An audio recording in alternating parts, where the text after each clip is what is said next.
But now we must ask the question, why does GW take units out of their rosters?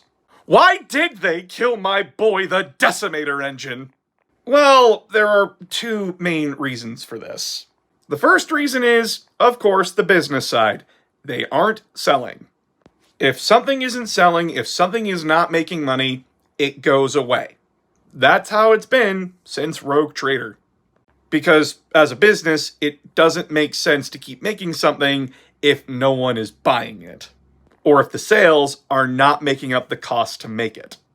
Hence why you saw a lot of the Forge World units get the kibosh put on them. Doesn't matter if Tiberos the Redwake and all the other Forge World chapter masters were very popular with the fluff community, their models weren't selling, so sorry.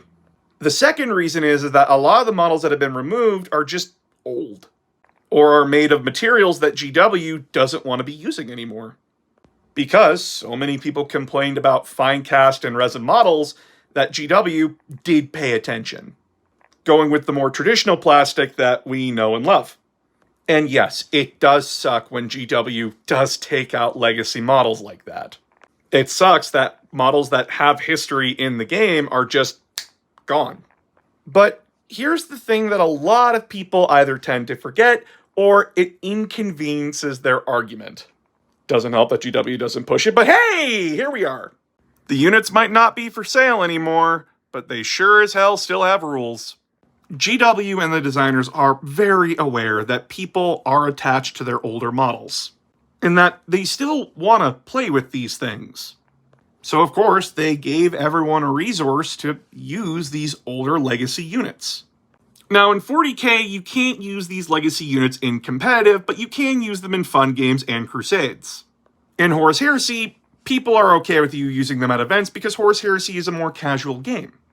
And I understand as a business, you have to get rid of stuff that isn't making money anymore. Would I prefer it if they kept those units around to sell and still be in the main books? Of course. Do I think GW needs to be pushing Legends more, i.e. showing people that it's there and having Legends actively in their apps? Yes!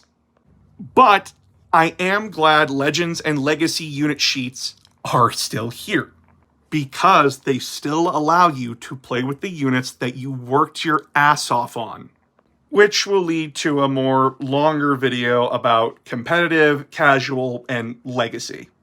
Because 3 minutes isn't enough to get all of my points out. And yes, I am using the anger and rage from the 3rd edition leaks to springboard into more positive topics. Because this is a game, let's have fun.